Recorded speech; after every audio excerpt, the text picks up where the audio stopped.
Well, a big thank you to Adi Regev and Orly Tal. And going over now to Shibolet law firm partner Itay Kellner and resident CMO Gil Efrati. Hi, everyone, and thank you for joining us. My name is Itay Kellner. I am a partner at Shibolet, a high-tech practice with a real passion to everything that involves retail. And with me today is Gil Efrati, CMO at Resident. For those who are not familiar, it's a company that only a few years developed into a key player in the e-mattress industry, competing with giants such as Amazon and Casper. So hi, Gil, and thank you for joining us. Thanks for having me. Great. This year has been and continues to be enormously challenging for individuals and businesses alike. 2020 has launched the retail industry several years forward, presenting a new reality and a new standard for customer experience.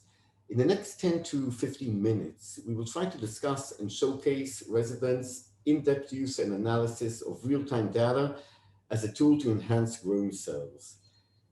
Gil, I think we can all agree that it's a great time to be an e-commerce company, but yet there are industries where it seems that the consumer might still prefer to see and touch the product, to feel it, and to connect with it. So I think that before we dive into the data, I myself am very interested how your team at Resident dealt with this great challenge in an industry which is definitely a feel and touch industry, how you recreated the visual experience, the connection to the product, the desire to buy. But just before that, Gil, maybe a few words about yourself and a few words about Resident for those who are not familiar. Yeah, of course. So I'm Gil. I'm the CMO at Resident, where I joined 2 years ago, a bit more than 2 years ago. Before Resident, I used to work at Google for 7 years. I worked at Google in Israel, leading a variety of sales teams, ad sales, ad strategy, marketing strategy for e-commerce companies. So I worked with all the largest e-commerce companies in Israel that are outward facing, the US market or any market that's not necessarily Israel. And 2 years ago, one of my clients, which is Resident, offered me to join, move over to the client side, the advertiser side. Yeah. And a bit about Resident. So Resident is a house of digitally native brands in the home goods space. And as Itay mentioned, our main focus is mattresses, but we also do furniture, rugs, sofas, stuff like that, bedding products. Company was founded 4 years ago and have since then been named in 2018 the fastest growing e-commerce company in North America. And by now we have hundreds of millions of dollars in annual revenue and are probably the largest e-commerce company in Israel. That's more or less it. Oh, it sounds a lot to me. I'm impressed, but thank you. But a moment before we dive into data, can you share with us how you see what happened in the DTC space when COVID hit, and of course with emphasis on the US market? Yeah, so I think when COVID hit, it was a tsunami, probably a positive tsunami for e-commerce companies and a negative tsunami for retail companies, because basically all retail stores shut down, and all of that demand, because people still needed to buy things, shifted online. And there's this chart that's been going around, which many of you have probably seen it, that e-commerce penetration between the years 2009 and 2019 has gone from 6% to 16%. And then in 2020, in just a few months, it went from 16% to 27%. So everything that was gained from an e-commerce penetration perspective over 10 years was just doubled in a few months. And that's how we felt when it comes to demand, right? People could not buy offline, so everything shifted online.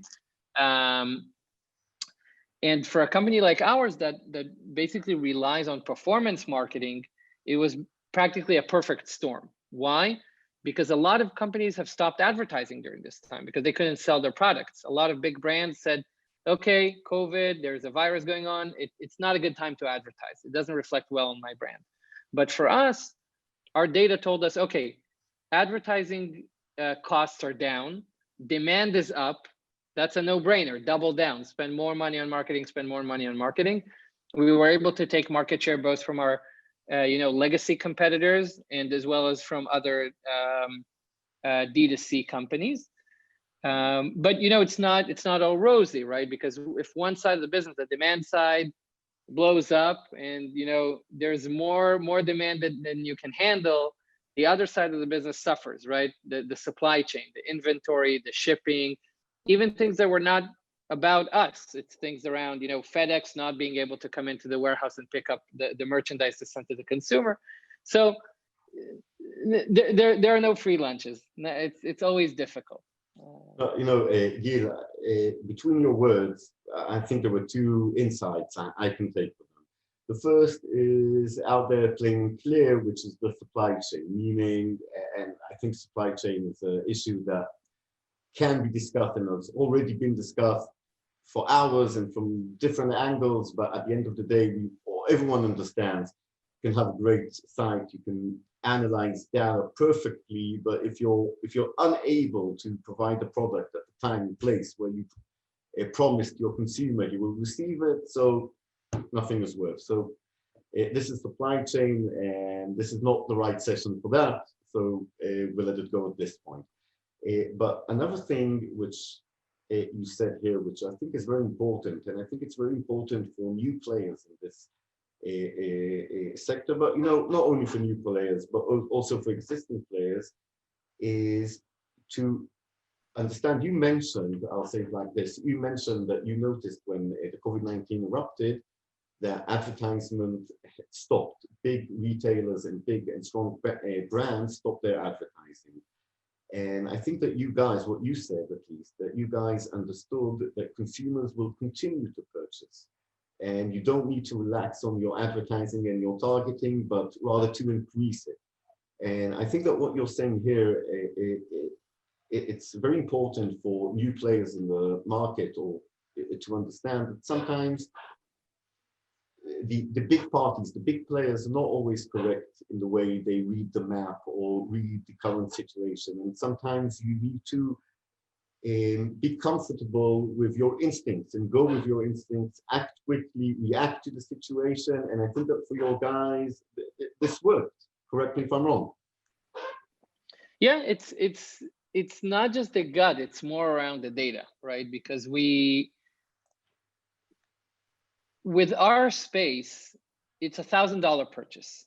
And it's not just $1,000 purchase. People do a lot of research before they buy. Why? Because people understand mattresses the same way they understand carburetors. They don't understand mattresses, they don't understand carburetors. So they do their research. The average person comes into our website 5-6 times before they buy, right? Mm-hmm. So we needed the data that we've collected and the algorithms that we have tell us if we are likely to see positive ROI from the money that we're spending or not. And then when COVID hit, we saw that the signals were very, very strong. And we said, okay, the data says keep spending. So we just did like this and we hit the button to keep on spending. No, so I think we're saying the same, because I think even the big players, of course, have data, but you guys reacted differently. So it's not only a matter of data, but if you use it and if you use it correctly, and I think at the end of the day, data can be interpreted in different ways. I think that you took it to the right way, and I think the results speak for themselves. Now, again, moving on to data,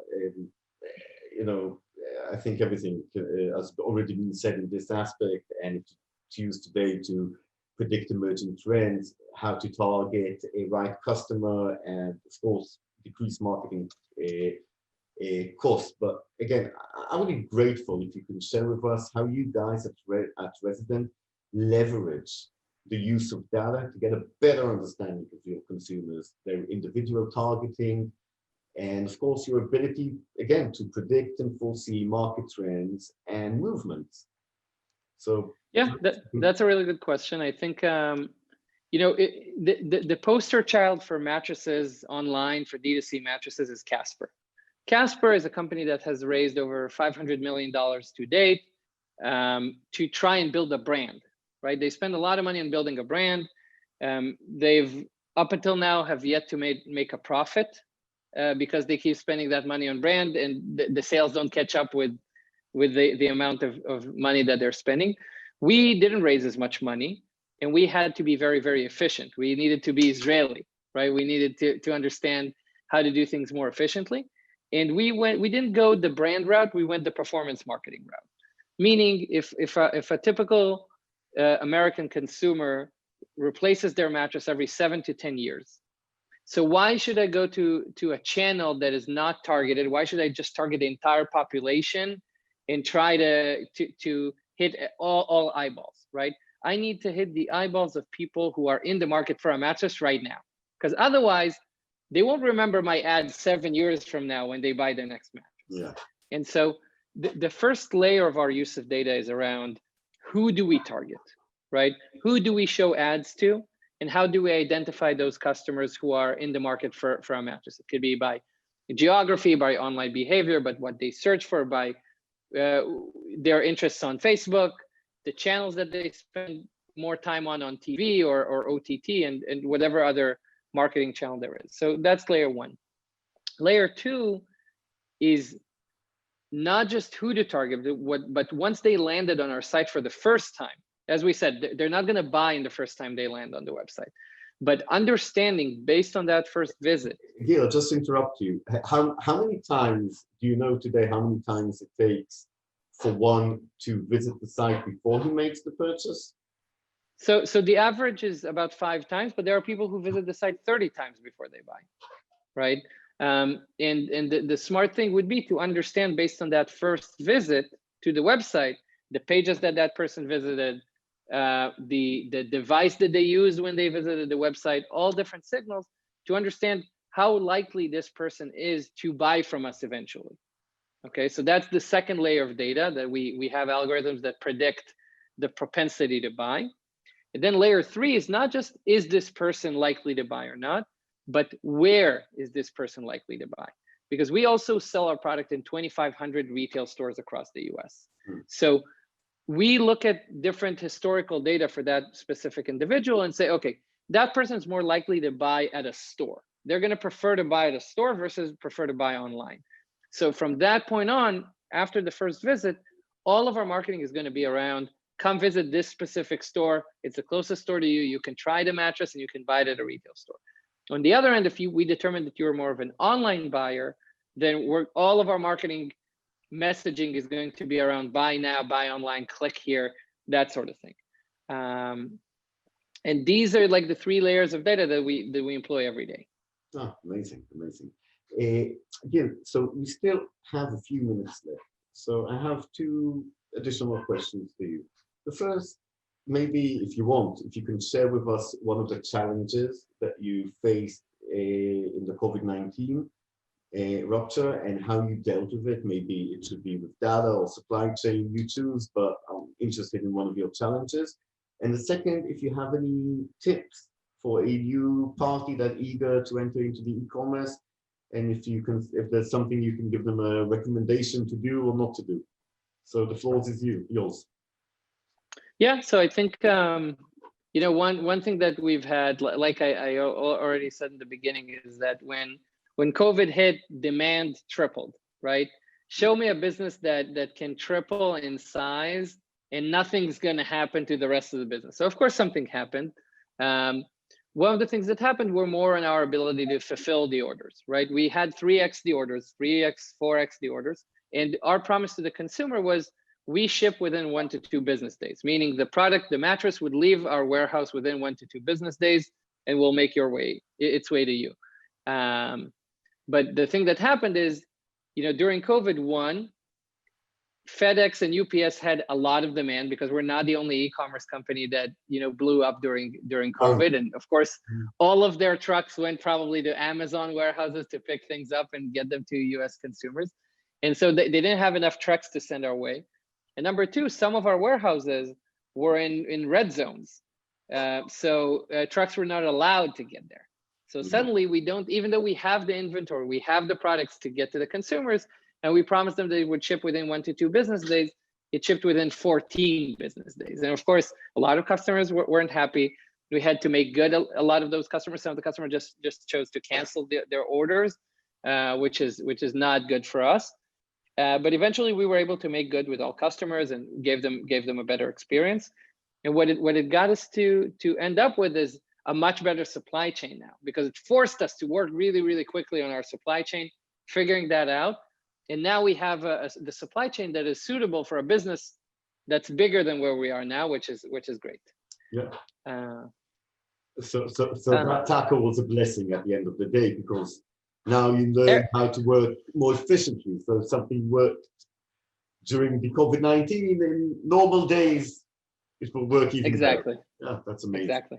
And let's go to the tips or do or not to do for new players.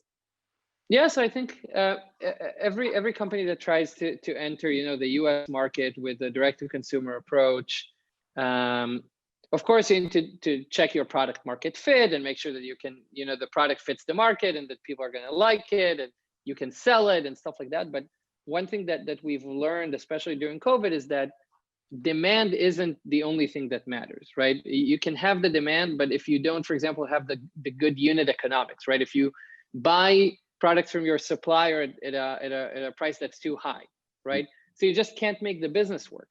I mean, a lot of the direct-to-consumer companies during COVID became super successful, right? Because they had a healthy unit economics and suddenly demand went 3x or 4x. Yeah.